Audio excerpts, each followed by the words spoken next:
Hey guys, Daniel Lewis Crumpton here from downloadedcontent.com. Welcome back to the CannaSense 101 video tutorial series. This is CannaSense as an illegal scam part 3. I do urge you, as previously in other videos, to go to downloadedcontent.com and click on the CannaSense Total Wellness page at the top to view all these videos in kind of the way that I wanted you to see them and to get the most out of them, to get the resources that you need to become a member of CannaSense and understand the legal workings and philosophies behind the CannaSense Total Wellness program. So if you could go and do that. This is getting a little bit tedious, but I have to inform you, I am not a doctor and will not be giving you medical advice, and I'm not an attorney, so I'm not going to be giving you any legal advice. I'm also not an employee of CannaSense Total Wellness. I am a member of this as a medical cannabis collective. So everything that I'm telling you represents the individual opinions, testimonies, and or reviews of myself, which happens to be Daniel Lewis Crumpton. So go ahead and get that out of the way. This particular video is CannaSense is an illegal scam part 3.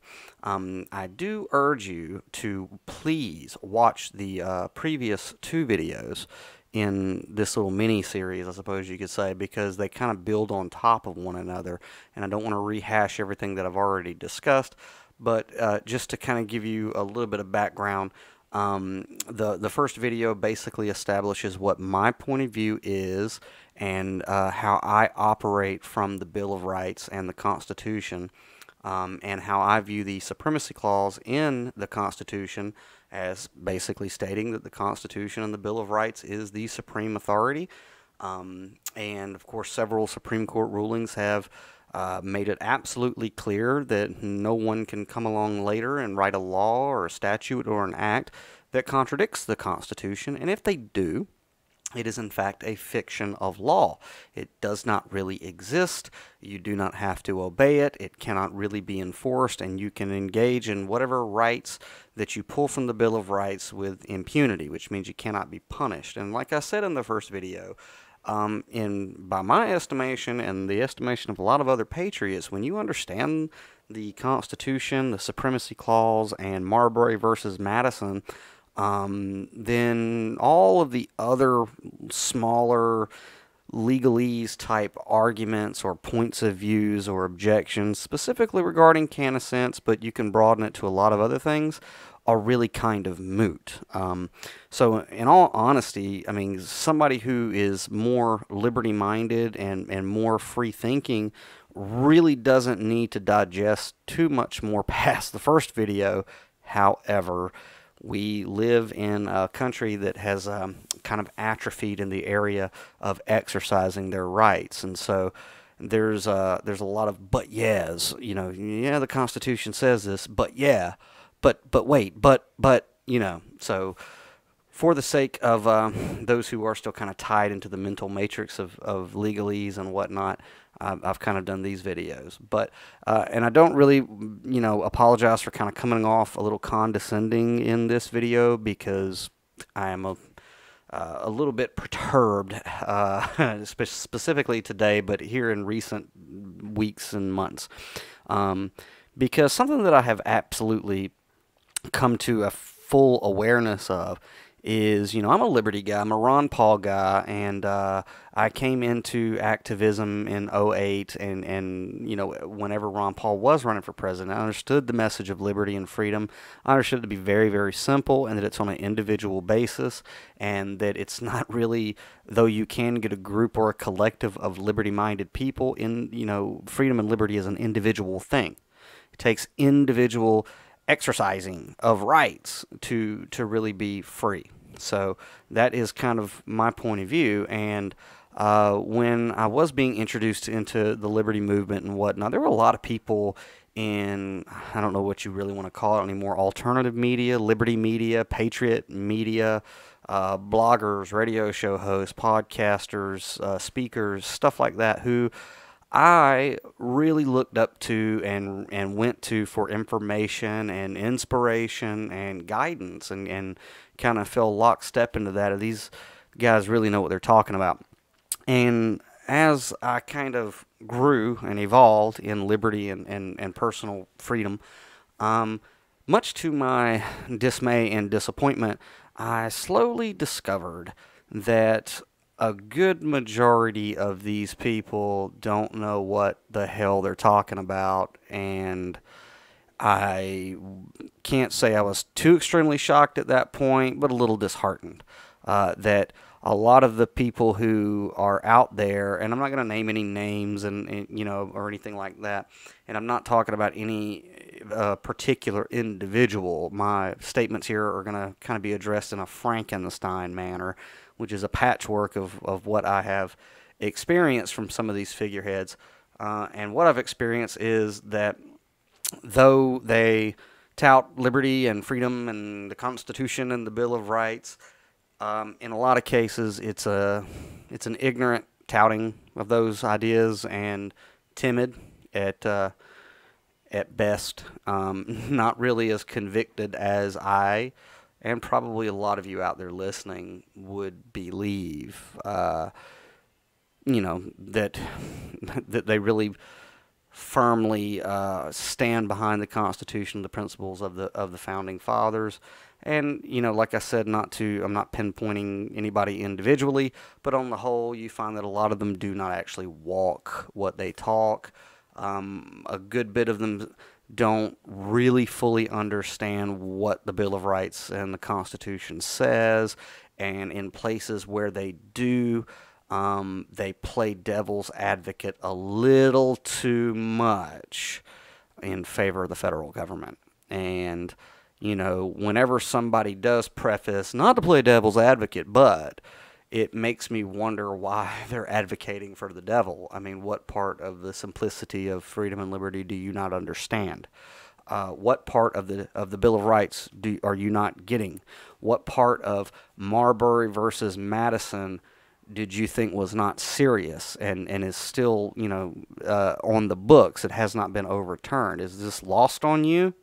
Is it lost on you that the supreme law of the land is the Constitution, and the Supreme Court still upholds that you cannot write a contradictory, inferior piece of legislation to the Bill of Rights? And if you do, it's eviscerated.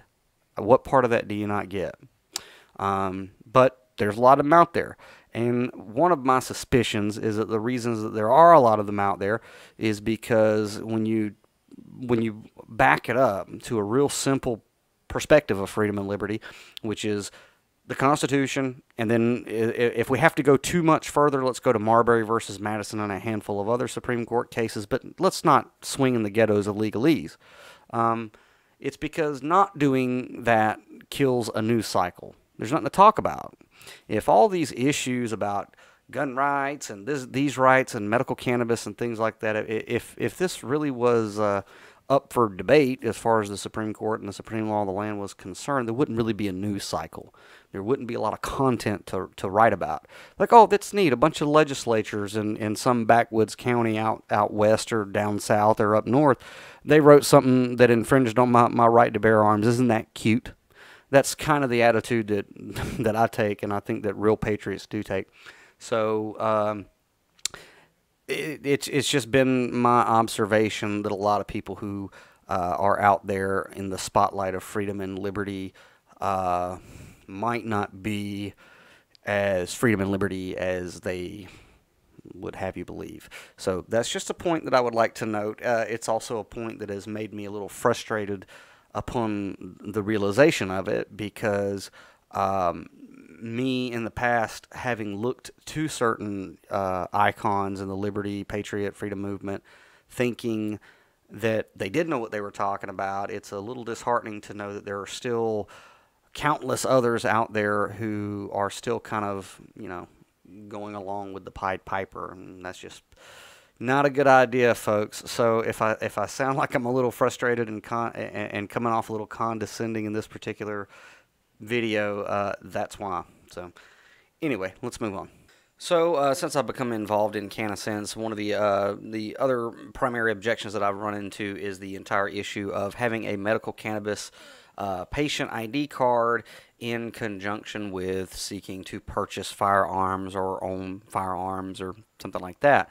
So, my immediate response to anything like that would be like I've already said, the Second Amendment to the Bill of Rights. When obviously you can join that with Marbury versus Madison. The Constitution still stands. Anything that's contradictory that came along later is null and void of law. It bears no power to enforce. It demands no citizen obey, and the citizen can engage in the right with impunity. So I'm just looking at the Second Amendment, a well-regulated militia being necessary to the security of a free state. The right of the people to keep and bear arms shall not be infringed. Now, this is really strange to me because, if you look at Merriam-Webster, infringe means to encroach upon in any way that violates law or the rights of another. We know what infringe means, and we know that the Second Amendment says that our right to keep and bear arms can't be infringed. So as people who take the Constitution and the Bill of Rights, literally and seriously, it's done. It's done. There is no further debate.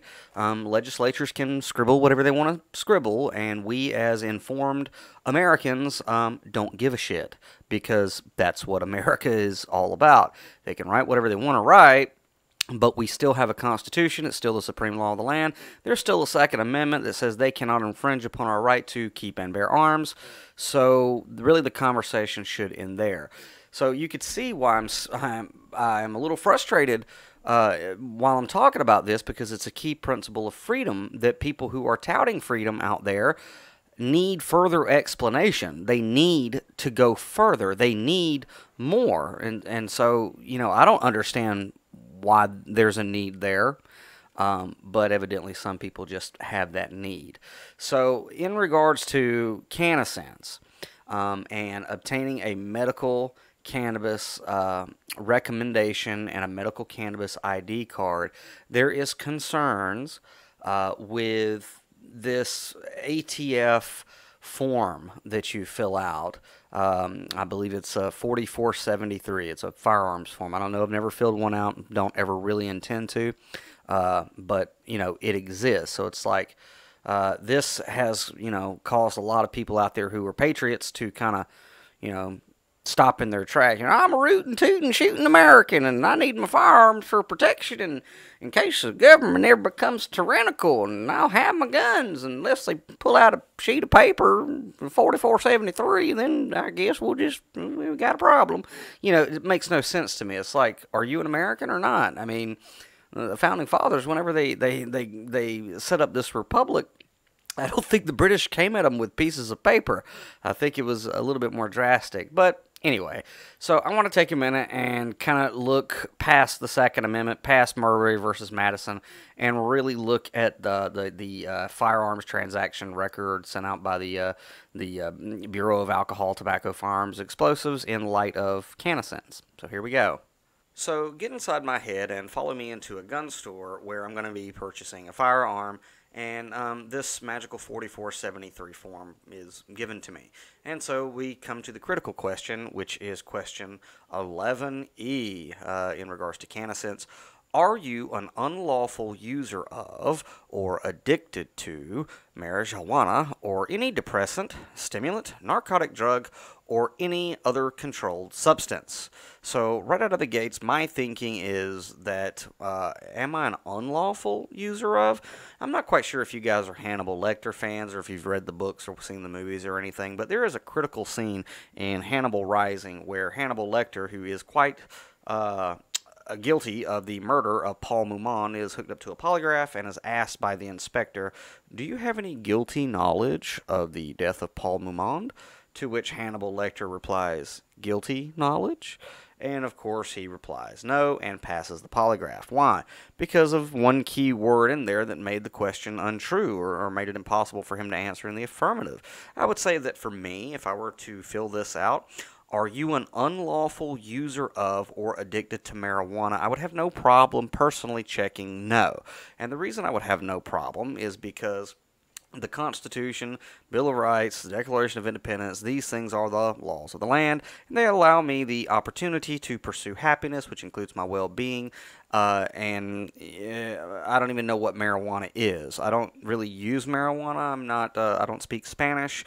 I use cannabis, so I don't even know what that word is. I speak English. So anyway, are you an unlawful user of or addicted to marijuana? Me personally, my thought process, I would truthfully be answering no to this question, and because there is no willful intent, to escape from some known moral duty or whatever, there you go. The next thing I'd kind of like to point out is it says, are you an unlawful user of or addicted to marijuana or any depressant, stimulant, narcotic drug, or any other controlled substance? Well, how many Americans out there have firearms or seek firearms and smoke or drink? So this, I mean, they would have you focus on marijuana and completely disregard depressants and stimulants, which a good bit of people use in one way, shape, or form. You had an energy drink. Do you drink coffee? It's a depressant and a stimulant. So if we're going to be going technical and going by the letter of the law, everybody's going to have to check yeah, and you guys know that that's not going to happen. So if you smoke and you check no, then you are guilty of a felony according to the letter of the law. So anyway, that's just my thinking. If it were me and I'm filling this form out, are you an unlawful user of? The answer is no, and I don't have any second guesses or convictions about that. No.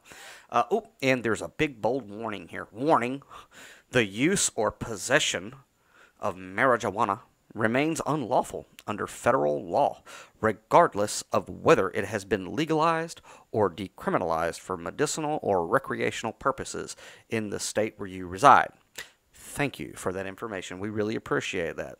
They should have also said something about, marijuana being illegal in the land of Oz or in Wonderland or in, I don't know, NIM. I'm not quite sure. Thanks for letting us know that according to federal law, the substance named marijuana remains unlawful. I really appreciate that.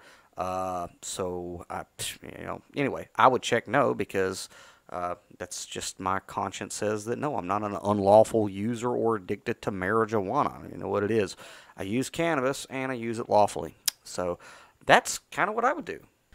So I guess the issues from state to state over having a medical cannabis card and purchasing firearms obviously has caused a lot of confusion and a lot of people going to the government to ask for permission. So what the U.S. Department of Justice Bureau of Alcohol, Tobacco, Firearms, and Explosive issued on September the 21st, 2011 is a nifty little letter to further instruct them, to assist them on how to frame this entire ordeal. So, open letter to all federal firearms licensees. The Bureau of Alcohol, Tobacco, Firearms, and Explosives, ATF, has received a number of inquiries regarding the use of marijuana for medicinal purposes and its applicability to federal firearm laws.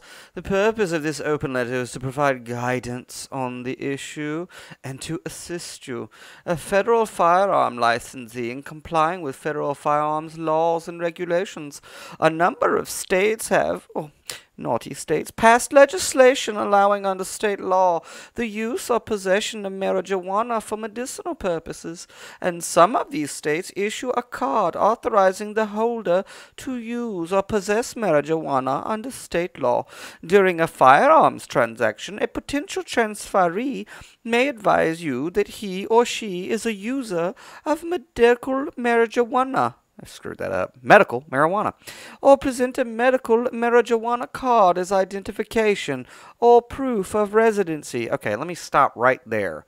All right, if you're going into a gun shop to purchase a firearm and you feel the need to use a medical marijuana / medical cannabis ID card as your proof of ID, I might even be of the opinion that you are a dipshit that doesn't need a gun. I mean, why are you giving out your private medical information to different places is specifically where you're purchasing a gun? I mean, if you want to do that, sounds like a plan. And if some douche were to come into a gun shop that I own and just hand me, like his I don't know, Boy Scout ID card from 20, 30 years ago as his identification, I might reconsider giving this guy, a firearm, but that's my prerogative.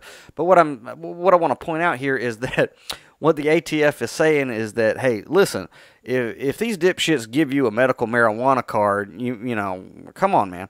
That's kind of what they're saying. Now, what this really, really implies is that in order for the person selling the firearm to know that you have a medical marijuana card or medical cannabis card, you have to show it to them or let them know that you have it. Why you would feel the need to do this is beyond my scope of understanding. If you do have a Fourth Amendment that says you're to be secure in your persons and papers and effects and things like that, so it's not like you just have to cough this type of information up. So I just want to point that out. You might not want to give a statist gun shop owner your medical cannabis card. That's all I'm saying. So let me continue. As you know, federal law 18 U.S.C. I lost the accent. Oh well. 922G3 prohibits any person who is, quote, an unlawful user of or addicted to any controlled substance as defined in Section 102 of the Controlled Substances Act 21 U.S.C. 802 from shipping, transporting, receiving, or possessing firearms or ammunition.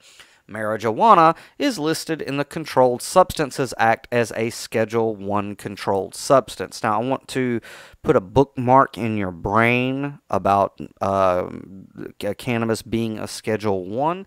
We'll get to that in the next video, but I do want to bookmark it because that is questionable. And there are no exceptions in federal law for marijuana purportedly used for medicinal purposes, even if such use is sanctioned by state law. Those silly states. They only make up the federal, Anyway, further, federal law 18 U.S.C. 922 makes it unlawful for any person to sell or otherwise dispose of any firearm or ammunition to any person knowing or having reasonable cause to believe. So don't take it out of your wallet, folks. It's, when you're purchasing a Walther. I don't know what else to tell you. That such person is an unlawful user of or addicted to a controlled substance, as provided by 27 CFR, not creepy, 478.11. An inference of current use may be drawn from evidence of a recent use or possession of a controlled substance or a pattern of use or possession that reasonably covers the present time. Therefore, any person who uses or is addicted to marijuana, regardless of whether his or her state has passed legislation authorizing marijuana use for medicinal purposes, it is unlawful user of or addicted to a controlled substance and is prohibited by federal law from possessing firearms or ammunition. Such persons should answer, notice, such persons should answer yes to question 11.e on ATF Form 4473, August 2008. They should pay money to a federal income tax that's not federal at all and is nowhere in law anywhere. So you should do what you're told. I mean, you should. Anyway, no commentary there. Firearms transaction record, and you may not transfer firearms or ammunition to them. Further, if you are aware that the potential transferee is in possession of a card, they show it to you, authorizing the possession and use of marijuana under state law, then you have, quote, reasonable cause to believe, end quote, that the person is an unlawful user of a controlled substance, bookmark controlled substance. As such, you may not transfer firearms or ammunition to the person, even if the person answered no to question 11.e. Be very good, Nazis. On ATF Form 4473. ATF is committed to assisting you in complying with federal firearms laws. If you have any questions, please contact ATF's Firearm Industry Program Branch at 202-648-7190. So, anyway, a few things I want to point out about this open letter is, one, if you have a medical cannabis card, there's nothing that says you have to present this card, inform who you're buying your firearm from that you have one or anything like that. What this letter is basically asking firearm salespeople to do is to kind of police for them, and I don't know, be little stuthies. I'm not quite sure. So, I mean, just don't show them your card, and you don't have to divulge any of your personal effects papers or your medical information, for God's sake. They don't need to know that. When I go pump gas at the gas station, they don't need to know about my childhood trauma, and so I don't feel the need to share that information with them. I'm exchanging, you know, whatever currency I have for a product or good or service or whatever. Same thing goes here. Basically, what this letter from the ATF is saying is, you know, if these dipshits show you a card, then, you know, they might not need a gun, essentially. That's kind of what I get from it. But who knows? I don't know. I'm not an expert, just speaking for myself. So to wrap this video up, you know, I hope that now you can understand why I was a little frustrated and a little condescending about the whole issue of, you know, anybody who has a medical cannabis card can't own a right to a gun. I think that even the suggestion of that is just as unpatriotic and un-American as you could possibly get. And to me, it just seems that anybody who has the ability to understand what the Second Amendment says, and those words are very simple. So, you know, I'm a little offended that there are people out there in the liberty movement or patriot movement who even are concerned about this as an issue, because it's really kind of not an issue for me anyway. Maybe it's a big issue for other people. I mean, look, the government, if you allow them to and you cooperate, they're going to make everything illegal. Everything illegal. So you really have to pick a line where you're going to say, no, this is stupid, and I'm not really going to go down this avenue anymore with just because they said so or just because they scribbled something. I'm just going to use my common sense. I'm going to use the Bill of Rights. I'm going to use, you know, generations of examples before me of personal nullification, okay?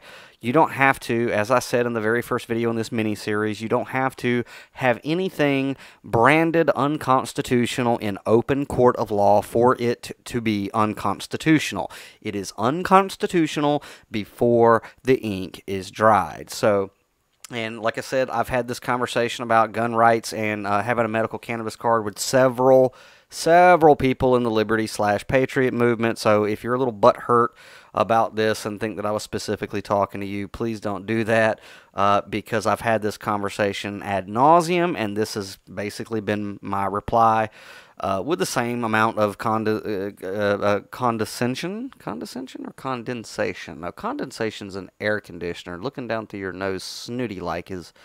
Yeah, so anyway, I've had the same conversation. I've been just as offended at each and every person who's even brought this up to me.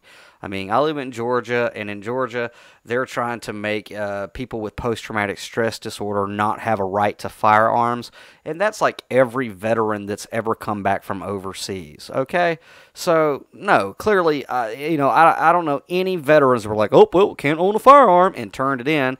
No, they were like, that's pretty stupid. You're not going to tell us to give up the rights that we fought for, allegedly. You're not going to do that. And so this is just a personal thing. It's a personal decision that you out there have to make. But don't be bringing it to me, man. Look, my advice is this. One, are you an unlawful user of marijuana?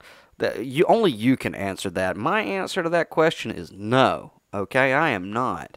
And two, my right to keep and bear arms will not be infringed. The story is over with. And for anybody who well, the Ninth Circuit is back in the ATF. Well, good for the Ninth Circuit. And if you know you're that afraid, or you're that malleable in the backbone, move away from the 8 states that the Ninth Circuit happens to have jurisdiction over. Other than that, what you can do is you can say, by God, I'm an American, I've got a Constitution, I got a Bill of Rights, and it's not up to anybody but me, myself, and I to exercise those rights. Once you do that, then come to me with your concerns. But look, it's like this, okay? At the end of the day, the whole thing with CannaSense and firearms and medical cannabis cards and all that is, what is more important to you? Okay, is it important to you to alleviate whatever it is that's ailing you with cannabis? Okay, if it's important to you to live better, you will navigate through this maze of legalese. You will find a way to do it. If it's not important to you and you're more of a recreational person, you're just a naysayer that just has a problem with CannaSense, I don't know. Or the process of which CannaSense operates, I'm not quite sure. You're never going to get the answers that you're looking for. Look, freedom and liberty are personal things, and so is your health, so is your well-being, so is your emotional, mental, spiritual, physical, all your well-being. It's all up to you, man. So don't be looking for other people to alleviate every single concern you have. A lot of this stuff is common sense, especially if you're a patriot.